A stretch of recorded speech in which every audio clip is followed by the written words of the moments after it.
à tous, j'espère que vous allez bien. On se retrouve aujourd'hui sur YouTube après quelques mois d'absence. Ça faisait longtemps que j'avais pas publié, principalement pour une question de temps. Mais du coup aujourd'hui c'est pas du tout le sujet. Aujourd'hui on va aller faire sauter Mistral gagnant un petit peu en liberté. Il a 2 ans et demi maintenant. Donc du coup on va lui faire une petite séance de découverte tranquillou. C'est quelque chose qui se fait couramment chez les jeunes, voilà, 2 ans et demi, il commence à sauter tranquillou. Je sais que du coup que j'ai pas publié pendant quelques mois, mais sachez que tout le monde va bien, voilà, je ferai un petit peu en fin de vidéo. Mais voilà, tout le monde va bien, c'est le principal, donc c'est parti, let's go, on y va. Regardez comment il est grand. Regardez comment il a grandi. Et comment il a grossi aussi. Hein mon pépère? Bon du coup là on va commencer par un petit pansage. Et puis après on va réviser les exercices qu'on a commencé à travailler en cours, travailler à pied. Et puis après on va s'y mettre tranquillement à détendre en liberté au trot, un peu au galop. Puis après on va passer quelques barres au sol et puis après on va commencer à sauter. T'es partant? Allez.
Qui a été trop fort, c'est mon pépère.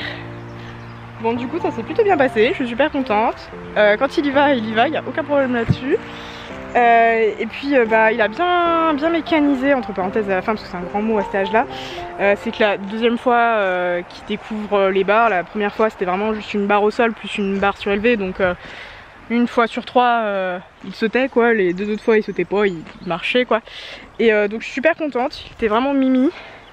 Il était très en forme, hein, voilà. Et puis à la fin il a vraiment très bien sauté, j'ai trouvé le tout dernier obstacle.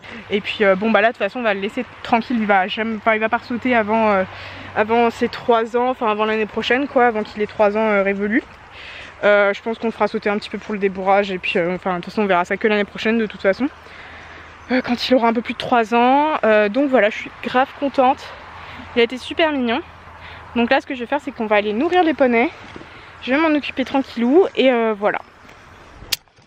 Voilà, le repas du guerrier, bien mérité hein. Bien mérité parce qu'il a bien travaillé lui. Bah oui hein. Oh, j'en ai partout, ça n'a pas changé ça.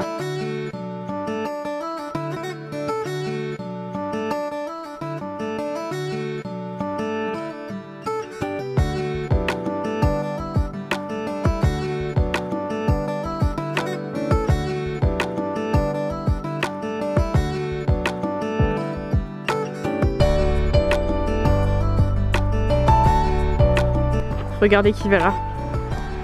C'est la plus belle.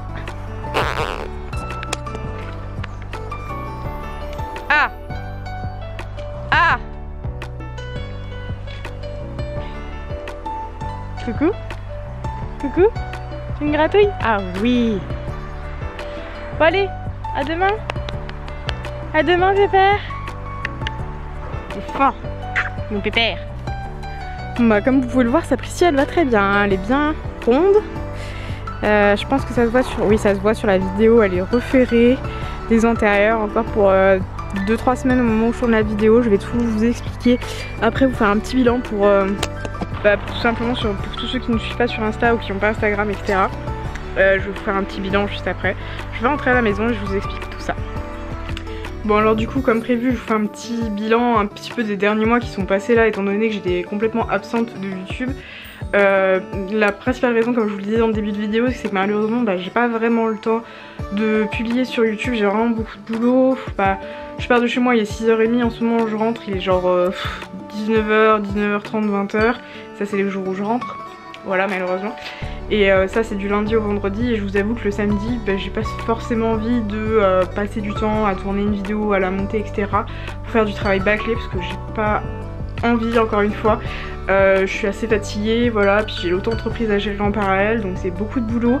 Plus, et ça c'est important, c'est que pour ceux donc, qui ne me suivent pas sur Instagram, vous n'avez pas pu le savoir, c'est qu'en gros Sapristi s'est fait une desmite au niveau du ligament suspenseur du boulet au mois de juin. Et au mois de mai, elle s'est fait opérer des dents, donc on lui a retiré 2 dents. Donc au mois de mai du coup j'ai quasiment pas monté, donc pas de contenu à produire, voilà, pour vous également. Donc c'était pas intéressant de retrouver encore le blabla du quotidien habituel, voilà, ça aurait été un peu rébarbatif et pas très intéressant. Donc Sapristi s'est fait retirer 2 dents au mois de mai, moi j'ai quasiment pas monté du mois de mai parce que du coup il y a eu 2 semaines de cicatrisation, plus j'étais d'astreinte au mois de mai, plus je suis partie en congé, enfin congé en week-end à Saint-Tropez aux Longines. Du coup clairement j'ai pas du tout pu créer de contenu ou quoi. J'ai pas monté, enfin bref voilà. Ensuite au mois de juin, Sapristi a déclaré sa boiterie, donc à savoir que j'ai commencé un peu à monter, je crois que c'est au niveau du 10 juin, j'ai dû monter 3 fois et Sapristi s'est mis subitement à boiter. Donc je l'ai emmené chez l'ostéopathe en premier lieu. Bon, on l'a laissé 2 semaines tranquille où elle boitait pas, la boiterie n'existait pas clairement. Ensuite le 14 juillet je me suis dit j'allais faire un petit tour au pas autour de la rivière et tout, donc je fais un tour au pas pendant 20 minutes, je trotte la jument nickel et le lendemain elle se remet à boiter. Donc là bon j'ai appelé le vétérinaire, on a fait des examens, des radios, les radios sont parfaites pour un cheval de 15 ans, elle a 0 arthrose, le naviculaire est parfait, enfin bref tout est nickel au niveau des radios. Mais par contre voilà, il y avait une petite desmite au niveau du suspenseur du boulet qui était clairement pas très importante, mais qui la faisait boiter, qui la faisait souffrir, enfin bref voilà. Donc on a soigné ça pendant les 2 mois qui ont suivi, qui viennent de passer. Là au moment où je tourne la vidéo, on doit être le 29 août je crois, je suis en vacances donc je suis un peu à la ramasse au niveau des dates. Mais voilà, on doit être dans ces eaux là, désolée pour je sais pas à quel jour on est. Du coup voilà, là elle ne boite plus du tout, j'ai commencé la rééducation sous conseil de mon vétérinaire. Donc on fait un petit peu de pas, donc on fait à peu près 20 minutes de pas et ensuite on trotte pendant 5 minutes pour l'instant. À savoir que Sapristi est restée au pré du coup pour sa convalescence, tout simplement parce qu'avec son emphysème c'est pas possible de la mettre au box. Donc mon veto m'a dit tu la laisses au pré, si elle fait pas la con, il n'y a pas de raison que ça pète, etc. Donc on l'a laissée au pré. Ça s'est très bien remis pour l'instant, elle n'a pas reboité depuis, je suis très contente, ça fait plusieurs séances qu'on fait et ça ne bouge pas, là, elle est nickel dans ses allures et tout. Donc je vais recontacter mon vétérinaire bientôt pour refaire un point avec lui et voir où ça en est au niveau des imageries. Je suppose qu'on va refaire une échographie de contrôle. Donc voilà un petit peu les nouvelles. Mistral gagnant a commencé les cours de travail à pied. Vous pouvez voir un peu sur Instagram, je continue à publier à peu près tous les jours, un petit peu avec les vidéos, les nouvelles de Sapristi, etc. Donc voilà, c'est plus facile pour moi de publier sur Insta que sur YouTube malheureusement, parce que YouTube ça prend vraiment beaucoup de temps. Donc voilà un petit peu les derniers mois qui ont passé. C'est globalement tout ce qui s'est passé entre parenthèses, parce que comme je vous l'ai dit, j'ai quasiment rien fait avec les chevaux ces 4 derniers mois, parce que j'ai pas pu, j'avais trop de boulot. Et Sapristi s'est blessé et Mistral gagnant, c'est un bébé, donc on commence seulement les cours de travail à pied depuis 3 semaines maintenant. Donc voilà, sur ce je vais vous laisser, j'espère que la vidéo vous aura plu. Je ne sais pas à quand est-ce que je vous dis, tout simplement parce que je ne veux plus me poser de rythme avec YouTube, parce que c'est trop de travail pour moi par rapport à ce que j'ai déjà, par rapport aux journées que j'ai déjà. donc je ne veux pas me rajouter du travail supplémentaire. J'essaierai de publier une fois de temps en temps, voilà, quand j'ai des trucs sympas, vous publier des sorties en concours, peut-être le débourrage l'année prochaine, Mistral gagnant, etc. Enfin voilà, des petits trucs comme ça. Sur ce, je vous dis à bientôt, j'espère que ça vous aura plu, ciao.